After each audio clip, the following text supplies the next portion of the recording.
సత్య వాళ్ళ చెల్లి అయితే సత్యకి ఫోన్ చేసి, "అక్క నేను మళ్ళీ కంప్యూటర్ ఇన్‌స్టిట్యూట్‌లో జాయిన్ అయ్యానక్క" అని చెప్పేసి అయితే అంటూ ఉంటుంది. ఆ మాటలు వినగానే అక్కడ ఉన్న సత్య అయితే ఒక్కసారిగా షాక్ అయిపోయి, "ఏంటి నాన్న మనసు మార్చుకున్నాడా ఏంటి? మళ్ళీ నిన్ను అందులో జాయిన్ చేశాడు. ఎప్పటికి జాయిన్ చేయనని చెప్పాడు కదా! ఇప్పుడు మనసు మార్చుకొని మళ్ళీ నిన్ను జాయిన్ అవ్వమన్నాడా ఏంటి? నాకు చాలా సంతోషంగా ఉంది" అని చెప్పేసి అయితే అంటూ ఉంటుంది. ఆ మాటలకు అక్కడ ఉన్న సత్య వాళ్ళ చెల్లి అయితే, "అదేమి కాదక్క నీకు బావ చెప్పలేదా?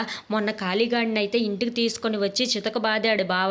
అది చూసి మా నాన్నకి కొంచెం ధైర్యం వచ్చి నన్ను మళ్ళీ ఇన్‌స్టిట్యూట్‌లో జాయిన్ చేశారు" అని చెప్పేసి అయితే అంటూ ఉంటుంది. ఆ మాటలు వినగానే అక్కడ ఉన్న సత్య అయితే క్రిష్ దగ్గరికి వెళ్ళి, "మీకు మొన్న దెబ్బలు తగిలాయి కదా! ఆ దెబ్బలు ఎలా తగిలాయి?" అని చెప్పేసి అయితే అడుగుతూ ఉంటుంది. ఆ మాటలు వినగానే అక్కడ ఉన్న క్రిష్ అయితే, "నీకు చెప్పాను కదా ముందే చిన్న చిన్న దెబ్బలు తగిలాయి యాక్సిడెంట్ వల్ల" అని చెప్పేసి అయితే అంటూ ఉంటాడు. ఆ మాటలకి అక్కడ ఉన్న సత్య అయితే, "ఎవరి వల్ల తగిలాయి కొంచెం చెప్పండి" అని చెప్పేసి అయితే అంటూ ఉంటుంది. "ఎవరి వల్ల తగులుతాయి? నాకు మామూలుగానే తగిలాయి" అని చెప్పేసి అయితే అంటూ ఉంటాడు. "మీరు నిజం చెప్పరు కదా! అది మా పుట్టింటి వాళ్ళ వల్లే ఆ కాళీయే కదా మిమ్మల్ని కొట్టాడు" అని చెప్పేసి అయితే అంటూ ఉంటుంది. ఆ మాటలు వినగానే అక్కడ ఉన్న క్రిష్ అయితే ఒక్కసారిగా షాక్ అయిపోతూ ఉంటాడు.